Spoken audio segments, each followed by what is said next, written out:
आज हम बात करने वाले हैं वर्ल्ड की प्रमुख झीलों के बारे में। इससे हमारा मैप वाला जो पोर्शन है वो धीरे धीरे कवर होते रहेगा। आज की हमारी जो प्रमुख झील है वो है लेक बैकाल। बैकाल झील के बारे में आज हम जानकारी जुटाएंगे। बैकाल झील की यदि हम लोकेशन की बात करें तो ये पड़ती है रसिया में। ये जानी जाती है अपनी गहराई के लिए। तो विश्व की सबसे बड़ी गहरे पानी की झील कौन सी है? बैकाल झील है। कई सारी नदियां ऐसी हैं जो कि यहाँ पर अपने पानी को ड्रेनेज करती हैं, अपने पानी को यहाँ पर छोड़ती हैं। ठीक है। इसके अलावा इसकी लोकेशन आप देख रहे हैं, ये बैकाल माउंटेन है, प्रीमोरिस्की माउंटेन है, कमर दबान माउंटेन है और बारगुजिन माउंटेन। इस प्रकार ये माउंटेन से घिरी हुई है। सबसे पहली बात आ जाती है इसकी लोकेशन को लेकर के। देखो, रसिया के दो रीजन की हम बात कर रहे हैं। ठीक है।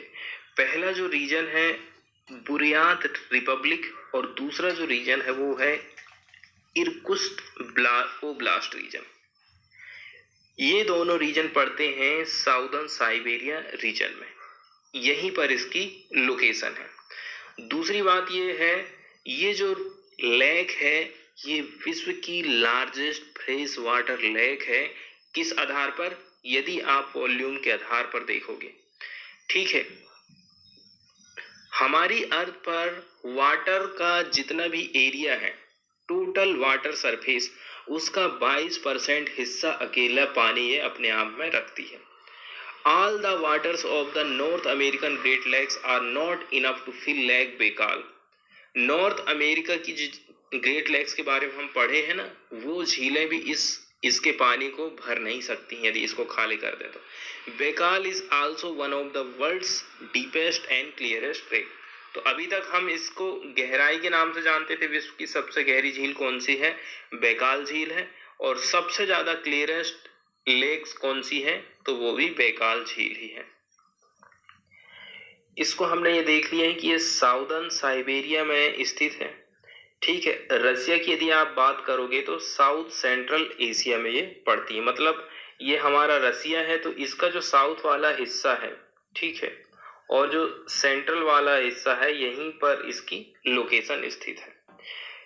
और इसके पास में ही फिर हमको मंगोलिया पड़ जाता है। अब ये जो लेक है, ठीक है, एक तो बुरियत रिपब्लिक हो गया, ठीक है, साउथ की तरफ पड़ेगा, और इरकुत्स्क पड़ेगा, तो दोनों के बीच में ये स्थित है। इसके अलावा हमें ये भी ध्यान रखना है कि इसके किनारे लार्जेस्ट सिटी कौन सी स्थित है, तो यही है इरकुत्स्क, इसके किनारे स्थित है। मैप में यहाँ पर बताया भी गया है, इसके किनारे सबसे बड़ा जो शहर कह सकते हैं या फिर रीजन कौन सा है? इरकुत्स्क है। अब हम आ जाते हैं कि ये कितना एरिया को घेरे हुए हैं। तो ये कवर करती है 31,722 वर्ग किलोमीटर के एरिया को। यही एक खासियत है जो कि making it the world's largest fresh water lake. ठीक है। इसके अलावा ये क्या है? वर्ल्ड की सबसे गहरी लेक भी है, with a maximum depth of 1642 metre below the water surface. तो वाटर का जो सरफेस है वहां से इसकी जो गहराई है 1642 मीटर की है, जिस बनाती है विश्व की सबसे गहरी लेक। और यदि हम बात कर लेंगे, however the lake's bottom is 1186.5 metre below the sea surface. Sea surface से यदि आप इसकी तुलना करोगे इसके बॉटम की, तो वो पड़ता है 1186.5 मीटर। अब इसके पैरामीटर को यदि हम देख लें तो इसकी लंबाई जो है वो है 636 किलोमीटर।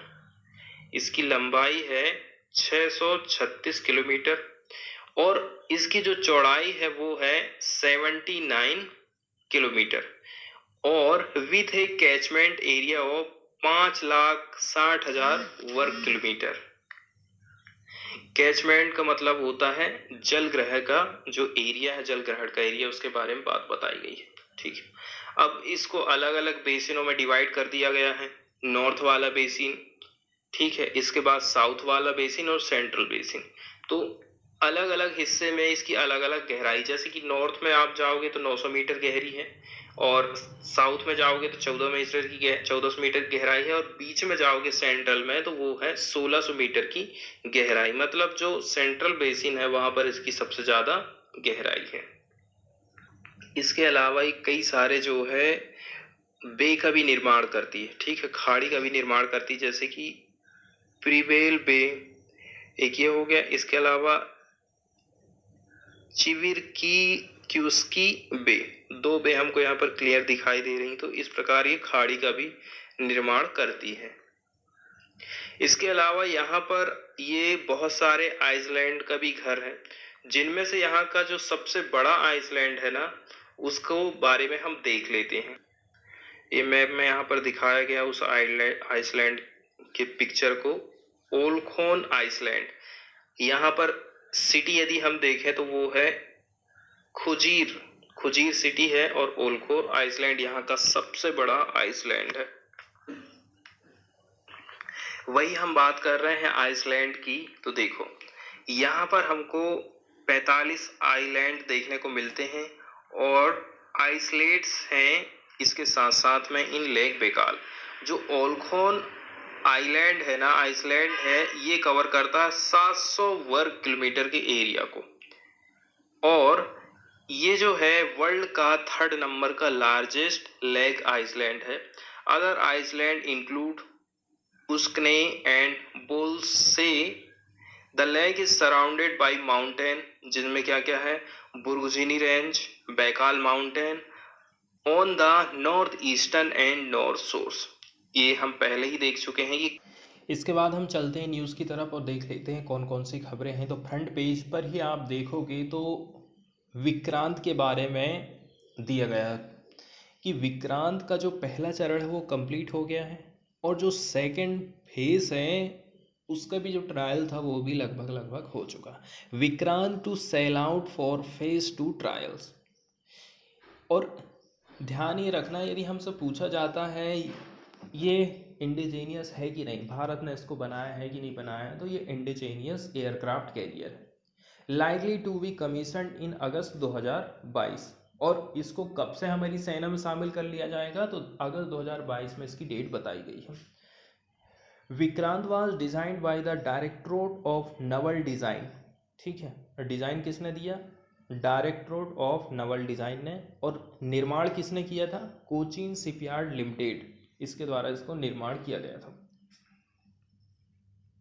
तो इसका जो पहला सी ट्रायल है ना इंडिजीनियस एयरक्राफ्ट कैरियर विक्रांत का, हैव प्रोग्रेस्ड वेरी वेल, इसमें हमको अच्छी प्रगति देखने को मिली। और जो सेकेंड फेज ऑफ ट्रायल्स है इसको एक्सपेक्ट किया जा रहा है कि ये अक्टूबर के एंड तक बिगिन हो जाएगा, with the 3rd phase plan in December. और जो तीसरा चरण होगा वो दिसंबर में प्लानिंग की गई है, ऐसा डिफेंस ऑफिशियल का कहना है। Vikrant is expected to be delivered to the navy in April. तो नेवी को कब डिलीवर हो जाएगा ये, अप्रैल के महीना में, और कमीशनिंग कब हो जाएगी, अगस्त 2022 में। तो अगस्त 2022 में ये हमारी नौसेना में काम करना चालू कर देगा, समुद्री सेना में। The official said which would also coincide with 75 years of independence. मतलब जब हम 75 साल बाद जब मनाएंगे तो उसी टाइम में इसको हमको शामिल करना है। इसके अलावा work is under way on the aviation complex of the carrier. Aviation complex carrier का अभी इसमें अंडर वर्क बताया जा रहा है। For which a Russian team is here, जिसके लिए अभी रशियन टीम आई हुई है। The aviation trial will continue once the carrier is commissioned. अब जैसे ही इसको कमीशन कर दिया जाएगा, एविएशन के जो ट्रायल्स हैं वो भी चालू हो जाएंगे। They would be done with the MiG-29 के jet in service with navy, ऐसा ऑफिशियल लोगों का कहना है। अब जो भी ट्रायल हुए हैं वो पूरे जो है सेटिस्फैक्ट्री रहे, मतलब संतोषजनक रहे हैं। During the maiden sea trial in August की हम बात कर रहे हैं, तो विक्रांत का जो परफॉर्मेंस रहा, जिसमें क्या क्या चीज़ है, हल, मेन प्रपल्सन, पावर जनरेशन और डिस्ट्रीब्यूशन एंड ऑक्सिलरी इक्विपमेंट, ये सारी चीज़ों की टेस्टिंग हुई थी, तो वो सही रहा। The result were extremely satisfactory and the engine showed 100% performance and some issue that had come up were being addressed, ऐसा ऑफिशियल के कहना। तो इंजन ने पूरा 100% क्षमता दिखाया है और कुछ कुछ इशू थे तो वो भी एड्रेस किए जा चुके हैं। विक्रांत की यहाँ पर बात करी जाती है, इसको डिज़ाइन किया गया था किसके द्वारा? नेवी का जो डायरेक्टरेट ऑफ नवल डिज़ाइन है इसने, और इसका निर्माण किया गया था कोचिन शिपयार्ड लिमिटेड के द्वारा, और has more than 76% indigenous content. तो हम 100% इसको नहीं बोल सकते, 76% इसका जो हिस्सेदारी है वो इंडिया की है, बाकी जो है फॉरेन की है। There are 14 deck including 5 in the superstructure. तो यहाँ पर 14 डेक बताए गए हैं और 2300 से भी ज़्यादा जो है इसमें कंपार्टमेंट डिज़ाइन किए गए हैं for a crew of 1700 crew इसमें आ सकते हैं, है ना, with separate accommodation women officer. तो वुमेन ऑफिसर के लिए इन्होंने इसमें अलग से भी व्यवस्था की गई है। अब सेकेंड फेज़ की यदि हम बात करें, सेकेंड फेज़ के ट्रायल की, तो क्या है? In the phase 2 of the trials, the complete habitat including each of over 2300 compartment would be thoroughly checked। तो अभी इसकी चेकिंग भी होने वाली है। The Navy had floated a request for information RFI issued in 2017 to procure Santhavan twin engine carrier borne fighters, and the responses are being evaluated as reported by the Hindu earlier। number was to be downsized from 57 से 36। तो वही है कि हमको कितना लेना है, क्या वो संख्या कम हो गई है, इसी को लेकर ये बात यहाँ पर बात लास्ट में बताई जाती है। इसके बाद वाली जो न्यूज़ है वो है रेट्रोस्पेक्टिव टैक्स से रिलेटेड है, ठीक है, काफ़ी न्यूज़ में रहा था और इसी के चलते चलते जो सायरन कंपनी है और जो वोडाफोन कंपनी है, इसी को लेकर के काफ़ी विवाद सामने आया था, ठीक है। इसके लिए इंडिया को भुगतान भी भुगतना पड़ा था। तो इसी के चलते चलते अब जो है भारत की सरकार जो है कुछ संशोधन करना चाहती है टैक्स को लेकर के।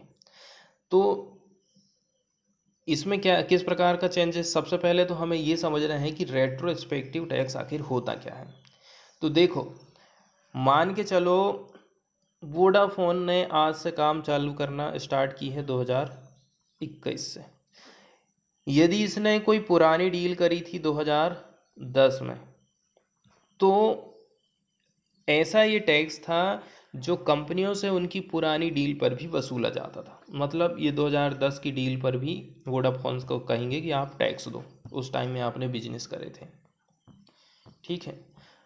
तो इसके लिए एक विधेयक भी पेश किया गया जो कि आयकर अधिनियम 1961 को संशोधित अमेंडमेंट करने की बात करता है, ठीक है। और सरकार जो विवादित रेट्रोस्पेक्टिव टैक्स है इसको ख़त्म करना चाहती है। इसके माध्यम से किसी लेन देन पर पिछली तारीख से वसूली के सख्त प्रावधान को खत्म किया जाएगा, जिसको हम रेट्रोस्पेक्टिव टैक्स कहते हैं। अब जिसको एग्जाम्पल के माध्यम से हम समझते हैं, जैसे कि सरकार ने साल 2021 में किसी डील या सर्विस पर टैक्स लगाने के लिए कानून बना दिया है। इस कानून के तहत सरकार एक लिमिट भी टाइम पीरियड निर्धारित कर देती है जिससे कंपनी से टैक्स वसूला जाएगा, ठीक है। 2021 में किसी डील या सर्विस पर टैक्स लगाने का कानून बना है। अब कब से वसूला जाएगा ये यदि सरकार तय कर दे, 2010 की टाइमलाइन निर्धारित कर दे, तो फिर सरकार 2010 से 2021 तक जितना भी टैक्स आ रहा है वो सब उससे वसूल कर लेगी। भले ही 2010 में ये कानून नहीं था, लेकिन चूंकि अब सरकार ने 2021 में कानून बना दिया है तो कंपनी को 2010 से ही टैक्स पेड करना पड़ेगा। अब इसमें क्या प्रावधान हो जाएगा? 28 मई 2012 के पहले किए गए किसी भी भारतीय संपत्ति के इनडायरेक्टली हस्तांतरण पर फ्यूचर में पिछली तारीख से टैक्स वसूली नहीं की जाएगी। वो जो प्रावधान है उसको इन्होंने समाप्त कर दिया है। अब सरकार को ये काम करना पड़ा क्योंकि वोडाफोन और जो केयर्न मामले को लेकर जो बाहर की कंपनियां हैं ना, डर रही थी। देखो, उनसे पहले से ही टैक्स वसूल ले रहे हैं तो हमसे भी ना टैक्स वसूलने लग जाए। इसी के चलते चलते सरकार ने ये संशोधन किया। तो बात वही है कि पिछली तारीख से टैक्स की जो वसूली का सख्त प्रावधान है वो एंड हो गया है। यदि कोई लेन देन 28 मार्च 2012 के पहले किया गया है तो पूर्व तिथि से टैक्स वसूली की कोई बात नहीं मानी जाएगी। बीते कुछ वर्षों में देश में कई वित्तीय बुनियादी ढांचे संबंधी सुधार किए गए हैं। तो इसी को लेकर के रेट्रोस्पेक्टिव टैक्स को लेकर के कुछ कुछ नियम कानून सरकार लाई है, कुछ कुछ अधिसूचित कर दी है। जैसे कि एग्जांपल के तौर पर केयर एनर्जी और वोडाफोन के हम बारे में बात कर रहे हैं, जो लंबित रेट्रोस्पेक्टिव टैक्स के विवाद को निपटाना चाहती है, उसको भारत सरकार को विवाद की जगह से भविष्य में होने वाले किसी दावे के खिलाफ क्षतिपूर्ति देनी होगी। कंपनियों को एक अंडरटेकिंग देनी होगी कि वे किसी लंबित लिटिगेशन या प्रोसीडिंग जो किसी भी फोरम के समक्ष है उसे वापस ले लेंगे। इसके साथ उन्हें यह भी भरोसा देना होगा कि वे भविष्य में आगे कोई दावा नहीं करेंगे। इस प्रकार के अधिसूचना उसने जारी कर दी है। ठीक है, और मानसून सत्र में इस बिल को पास कर दिया गया था।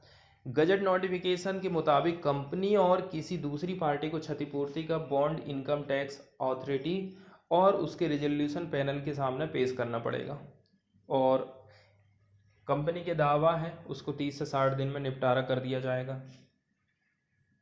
तो यदि सरकार को लगता है ना रेट्रोस्पेक्टिव टैक्स में कि कोई देशी या विदेशी कंपनी टैक्स चोरी कर रही है, तो वो एक नए टैक्स कानून लाएगी और पुरानी तारीख से उसको लागू कर देगी। ऐसे में उस कंपनी से एडिशनल टैक्स की वसूली हो जाती है। वर्ष 2012 के इस कानून का इस्तेमाल केयर एनर्जी पर 10,247 करोड़ रुपया और वोडाफोन पर 22,100 करोड़ रुपये सहित 17 कंपनियों पर टोटल हो गया था 1.1 लाख करोड़। ठीक है, अब फिर ऐसी मांग को सरकार ने छोड़ दी। सरकार ने कंपनियों के लिए 8,100 करोड़ रुपए वापस करने की बात कही। इसका एक बड़ा हिस्सा 7,900 करोड़ रुपए अकेले केयर एनर्जी को देना पड़ा। ये तभी किया जाएगा जब संबंधित कंपनी अपने द्वारा दायर सभी मौजूदा कानूनी मामलों को वापस लेने के साथ साथ फ्यूचर में इस तरह का कदम उठाने के लिए शपथ पत्र देंगी। इसके बाद वाली जो न्यूज़ है हम हाई कोर्ट से देखने वाले हैं। हाई कोर्ट में, ठीक है, हाई कोर्ट के जो जजेस हैं उनकी नियुक्ति को लेकर के ये खबर आई है। ठीक है, 106 नाम जो है सजेस्टेड किए गए थे, जिसमें से 7 को हाई कोर्ट जज के लिए क्लियर कर दिया गया है, ऐसा CGI का कहना है। Minister has agree to process rest of the names recommended by collegium के माध्यम से। ठीक है, मतलब जो CGI है और उनके सहयोगी हैं उन्होंने नाम सजेस्ट किए।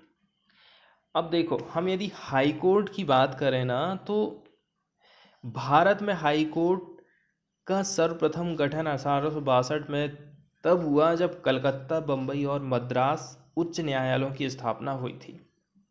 ठीक है, 1866 में चौथे उच्च न्यायालय की स्थापना इलाहाबाद में होती है। ठीक है, ब्रिटिश भारत में प्रत्येक प्रांत का अपना उच्च न्यायालय बन गया था। 1950 के बाद प्रांत का उच्च न्यायालय संबंधित राज्य का उच्च न्यायालय फिर बन गया। तो संविधान के भाग हम 6 की बात कर रहे हैं। भाग 6 में आप चले जाओ अनुच्छेद 214 से लेकर के 231 तक। यहाँ पर बताया गया है उच्च न्यायालय का गठन कैसे होगा, उसकी किस प्रकार से वो स्वतंत्र है, उसका न्यायिक क्षेत्र क्या है, उसकी शक्ति क्या है, उसकी प्रक्रिया क्या है। ये सारी चीज़ें आर्टिकल 214 से लेकर के 231 भाग 6 में ये बातें बताई गई हैं। यदि हम न्यायाधीशों की नियुक्ति की बात करें तो न्यायाधीशों की नियुक्ति होती है हाई कोर्ट में राष्ट्रपति के माध्यम से। ठीक है, जो चीफ जस्टिस ऑफ इंडिया है इसकी नियुक्ति राष्ट्रपति द्वारा होती है, और जब चीफ जस्टिस ऑफ इंडिया की नियुक्ति राष्ट्रपति ने कर दिया है तो अब चीफ जस्टिस ऑफ इंडिया खुद परामर्श देगा। ठीक है, क्या भारत के मुख्य न्यायाधीश और संबंधित राज्य के राज्यपाल से परामर्श की बात की जाती है। तो इसमें राज्यपाल और मुख्य न्यायाधीश 2 लोगों की महत्वपूर्ण भूमिका रहती है किसी भी स्टेट में यदि हमें हाई कोर्ट का जज को बनाना है तो। अब जो है किसी भी स्टेट का जो मुख्य न्यायाधीश है वो नियुक्त कर दिया गया है। अब जो बाकी जज बचे हुए जज हैं ना, उनकी नियुक्ति कैसे होगी? तो अन्य न्यायाधीशों की नियुक्ति में जो उच्च न्यायालय है वहाँ का मुख्य न्यायाधीश है वो परामर्श करेगा कि आपको इनकी इनकी नियुक्ति करनी है। 2 या 2 से अधिक राज्यों के साझा उच्च न्यायालय में नियुक्ति राष्ट्रपति संबंधित राज्यों के राज्यपालों से परामर्श करके करता है। इसके बाद वाली जो न्यूज़ है वो है कर्नाटक के न्यू डिस्ट्रिक्ट विजयनगर की। ठीक है, इसका उद्घाटन किया गया है। कर्नाटक का जो विजयनगर डिस्ट्रिक्ट है which was recently form by carving out 6 talukas from Ballari. Ballari से 6 जो तालुका हैं उन्हीं के माध्यम से इसका निर्माण किया गया था। वाज फॉर्मली इसको inaugurated at a grand programme at Hospet headquarter of the new district on Saturday by chief minister Basavaraj Bommai. ऐसी यहाँ पर न्यूज़ बताई गई है। इसके अलावा एक और न्यूज़ आई है केरल से। Move to distribute homeo drugs opposed. ये हमें नहीं देखना, हमें देखना है ये क्लैप इनिशिएटिव के बारे में। तो आंध्र प्रदेश की ये न्यूज़ है। आंध्र प्रदेश के चीफ मिनिस्टर हैं वाई.एस. जगनमोहन रेड्डी। सैटरडे के दिन इन्होंने लॉन्च किया है क्लीन आंध्र प्रदेश इनिशिएटिव। ठीक है, by flagging off a fleet of garbage collection vehicle here on the birth anniversary of Mahatma Gandhi and Lal Bahadur Shastri. तो इनकी बर्थ एनिवर्सरी के मौके पर इन्होंने क्या काम करा? गार्बेज कलेक्शन के जो व्हीकल है ना, इनको हरी झंडी दिखाई थी। इसके बाद हम चलते हैं साइंस वाले पेज में और साइंस की न्यूज़ देख लेते हैं। तो साइंस में हम देखेंगे माइक्रोबायोम के बारे में। हम देखते हैं आसपास हमारे वातावरण में बहुत सारे सूक्ष्म जीव पाए जाते हैं अलग अलग किस्म के। जैसे यदि मैं इंसान हूँ तो मेरे भी किनारे सूक्ष्म जीवों का एक अलग से वातावरण रहेगा, उसको ही हम कहते हैं माइक्रोबायोम। अब ये जो माइक्रोबायोम है ये हमारी कई तरह से हेल्प करता है। जैसे ह्यूमन है, ह्यूमन के सराउंडिंग में कुछ माइक्रोबायोम्स रहते हैं जो कि हमारे खाना को पचाने के लिए फ़ायदेमंद रहते हैं। इसके अलावा भी और बहुत सारे इनके फ़ायदे हैं हमारी बॉडी में। Microbiome is the community of micro organism. जो सूक्ष्म जीव रहते हैं उनका एक प्रकार से समुदाय होता है, कम्युनिटी होता है। Living together in particular habitat, आपस में ये लोग लिविंग करते हैं। Human, animal and plant have their own unique microbiomes. सबके अपने अपने अलग से यूनिक किस्म के माइक्रोबायोम्स रहते हैं। But so do soils, oceans and even building. तो जैसे कि सबके आइट साइड में एक वातावरण है सूक्ष्म जीवों का, तो ठीक उसी प्रकार से ये जो आप कोरल रीफ देख रहे हैं ना, इनका भी एक माइक्रोबायोम है जिसमें बैक्टीरिया, फंगी और वायरस शामिल है। ये सब मिला के माइक्रोबायोम बनाते हैं जो कि कोरल के आइट साइड में रहते हैं। और यही जो माइक्रोबायोम है ये इम्पोर्टेंट रोल प्ले कर सकता है in ability of coral to resist global warming and avoid bleaching. Bleaching में क्या होता है, उसका कलर उड़ जाता है। ठीक है, जो कोरल रीफ रहते हैं उनका, और ग्लोबल वार्मिंग के चलते चलते इनकी डेथ हो जाती है। तो ये दोनों चीज़ों से कौन अवॉइड कर सकता है? ये कर सकते हैं माइक्रोबायोम। अब यहाँ पर जो अध्ययन किया गया था वो 3 species of the coral, the shallow water starlet coral shown in the picture, the nobly brain coral and mountainous star coral. इतने किस्म की कोरल पर स्टडी की गई थी। इसके बाद वाली जो न्यूज़ है साइंस की वो है बिल्लियों की जो मूछें रहती हैं ना, जिसको विस्कर कहा जाता है। ठीक है, गलमुच्छा जिसको कहते हैं। देखो, एक न्यू स्टडी आई है from the university of Exeter UK, Britain की, जो कि ये फाइंड करती है एग्जामिनिंग कैट्स विस्कर्स। ठीक है, मतलब हम बात कर रहे हैं मूछों की। बिल्लियों की जो मूछें रहती हैं ये नॉर्मली इनका निर्माण होता है किससे? 96% जो हिस्सा रहता है इनका वो आता है आप घर में जो उनको खाना देते हैं उससे, और बाकी जो 3 से 4% हिस्सा उग रहा है रेस्ट जो बचा हुआ हिस्सा है वो जो हंटिंग करती हैं ना फ्रॉम वाइल्ड एनिमल्स, 3 से 4% came from hunting wild animals, ऐसा स्टडी में सामने आया। This involve clipping of the whiskers and studying them proportion of stable isotopes. The study indicate that is predatory instincts rather than hunger which drives cats to hunt. इसके बाद हम एक टिनी plant के बारे में बात करने वाले हैं साइंस से, जो कि डाइजेस्ट कर सकता है लो डेंसिटी प्लास्टिक सीड को। ठीक है, यदि कोई प्लास्टिक है जिसका घनत्व उतना ज़्यादा नहीं है तो उसको ये पचा सकता है, उसको ये ख़त्म कर सकता है।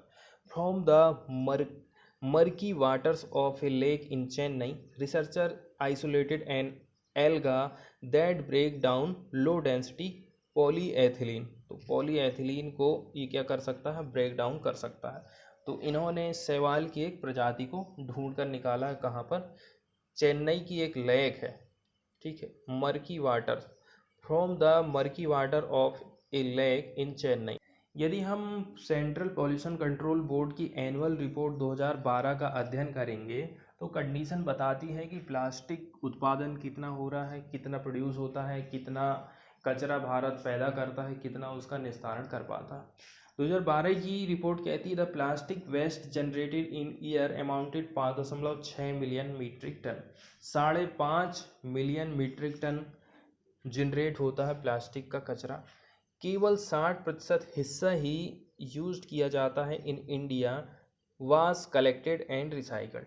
जितना भी आप प्लास्टिक कचरा बना रहे हो उसका केवल 60% हिस्सा ही उसको आप रिसाइकिल कर पाते हो।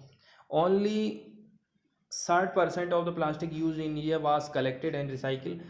The metros alone contributed some 21.2% of the total waste, led by Delhi, followed by Chennai, Calcutta, Mumbai. अलग अलग स्टेट की क्या कंडीशन है ये बात यहाँ पर बताई गई है।